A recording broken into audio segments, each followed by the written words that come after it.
danes v Pomurskem dnevniku. Razmere v Gornji Radgoni izjemno dobre. Cerar in Orban na slovesnosti v Lendavi. V Slovenijo prispela pomoč iz Slovaške. V urgentnih centrih pomisleki glede kadrov. Vreme jutri pretežno jasno.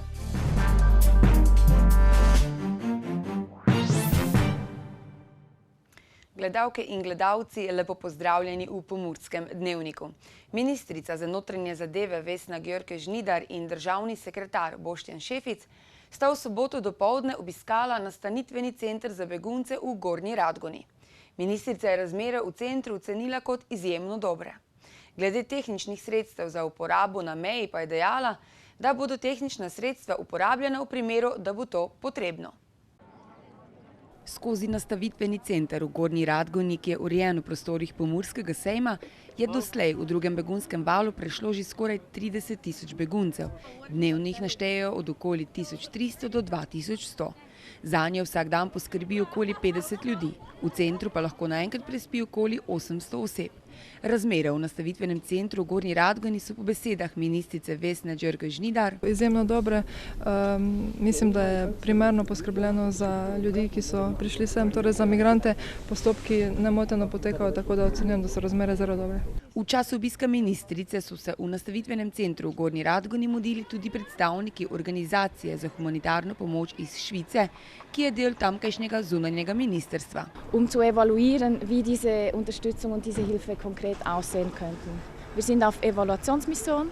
Wir werden morgen zurückkehren in die Schweiz und können dann nächste Woche anhand der Diskussionen, die wir in den letzten Tagen hier in Slowenien geführt haben, genauer sehen, wie unsere Unterstützung aussehen könnte. Na vprašanje glede naročila ograje za varovanje slovenske meje v okviru begunskega toka je ministrica odgovorila. Kot je bilo v preteklih dneh že pojasnjeno, pojasnil tudi predsednik vlade, pripravljajo se celostni ukrepi za nadzorovanje migracijskega toka, kar pomeni, da bodo tehnična sredstva tudi uporabljena v primeru, da bo to potrebno.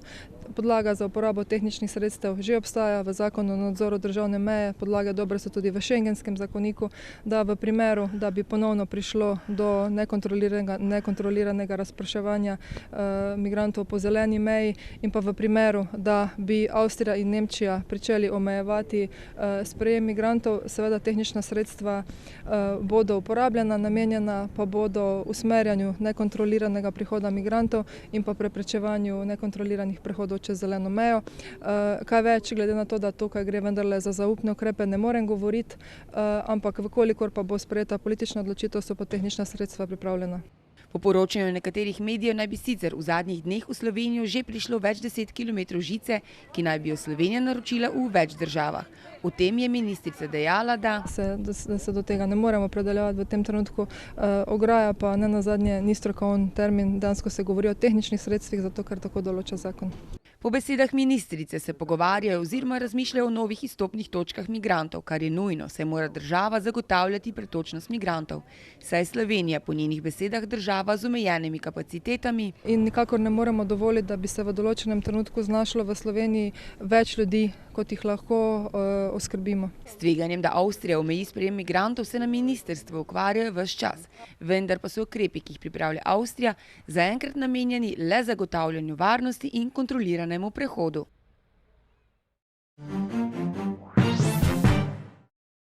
Slovenski in madžarski premier Miro Cerar in Viktor Orban sta se v petek v Lendavi udeležila slovesnosti ob 40. obletnici pomurske madžarske samoupravne narodne skupnosti.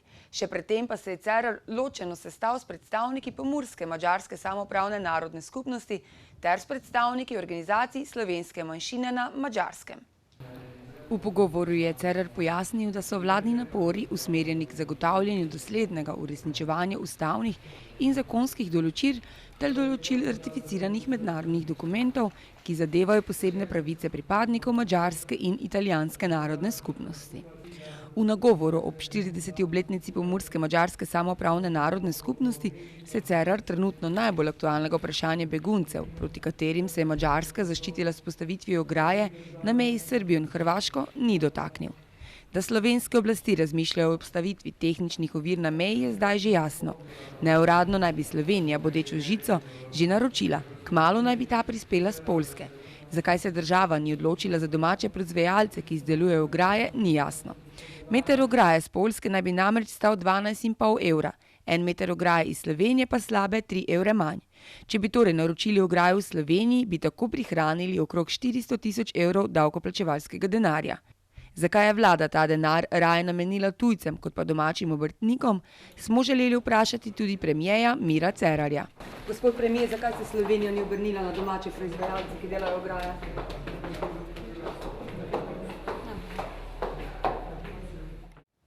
V soboto so na Gruškovju slovenski policisti sprejeli 20 policistov iz Slovaške, ki jim bodo v naslednjih tednih pomagali pri varovanju slovenske meje zaradi povečanega migracijskega toka.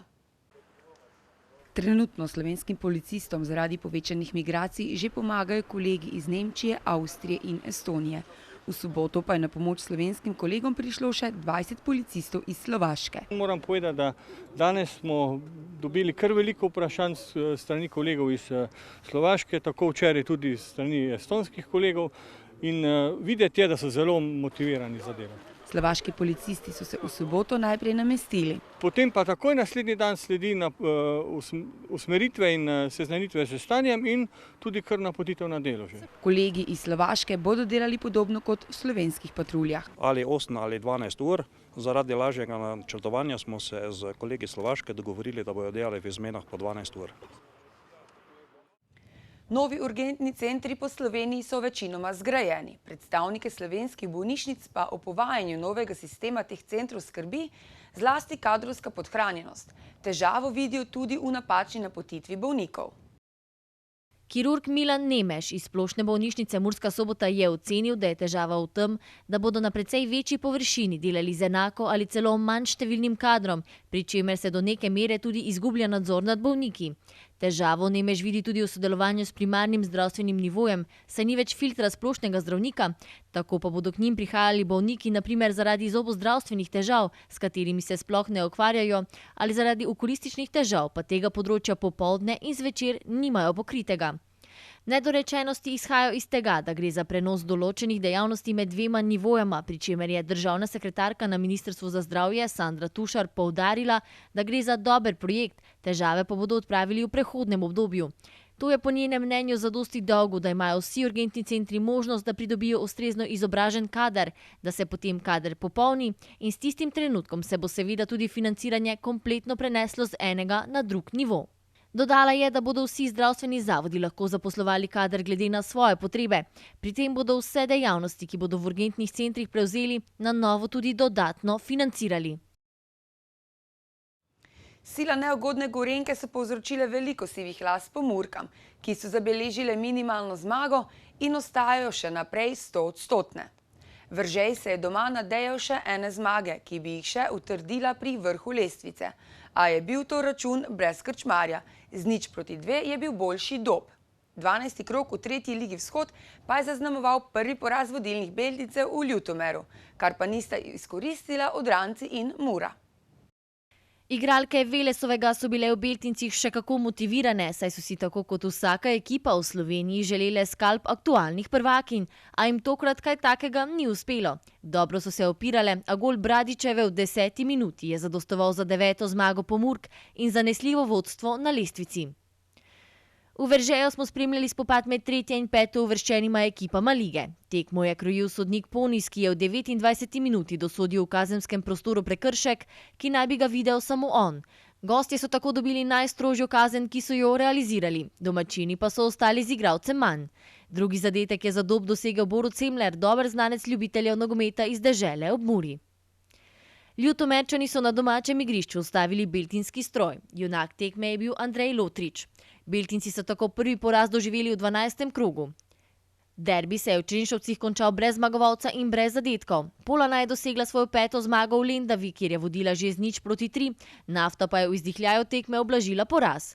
200 gledalcev v Martjancih se je veselilo zmage Čarde, ki je po zaostanku v prvem polčasu v pičlih 6 minutah z 2 zadetkoma Tomaža Recka prišla do zelo pomembne zmage. Turnišče ni imelo veliko težav z Bakovčani. 6. zmaga v sezoni pa jih je vrnila na 4. mesto lestvice in status prvega zasledovalca vodilne trojke. Tudi ta krog niso zabeležili niti ene zmage, saj soboška Mura ni uspela premagati vratarja Tromejnika Šaferja, odranci pa so doma nepričakovano oddali točko Rakičanu. Tako nista izkoristila prvega spodrsljaja Beltincev, do konca jesenskega dela pa sta še 2 kroga. Jutri bo pretežno jasno, zjutraj bo po nekaterih nižinah megla, ki se bo lahko v jutranjih urah pojavila tudi ob morju. Več o vremenu pa v nadaljevanju. Danes smo imeli sončen dan s temperaturami okrog 22 stopinj Celzija. Popoldne ste v Krinskem parku Goričko namerili 19 stopinj, v Radencih 15 ter v Murski Soboti in Lendavi stopinjo več. Jutri bo pretežno jasno, zjutraj bo po nekaterih nižinah megla, ki se bo lahko v jutranjih urah pojavljala tudi ob morju. Najnižje jutranje temperature v vzhodni Sloveniji bodo v Murski Soboti in Mariboru 7 stopinj, najvišje dnevne pa se bodo gibale okrog prijetnih 22 stopinj Celzija. V sredo in četrtek bo precej jasno, predvsem v četrtek bo po nekaterih nižinah zjutraj megla ali nizka oblačnost. Temperature v naših krajih se bodo v prihodnjih dneh dopoldan gibale okrog 5 stopinj Celzija, popoldanske pa med 15 in 19. Toliko smo pripravili v današnjem Pomurskem dnevniku. Za več informacij obiščite našo spletno stran www.tvideja.si. Z nami bodite tudi jutri. Nasvidenje.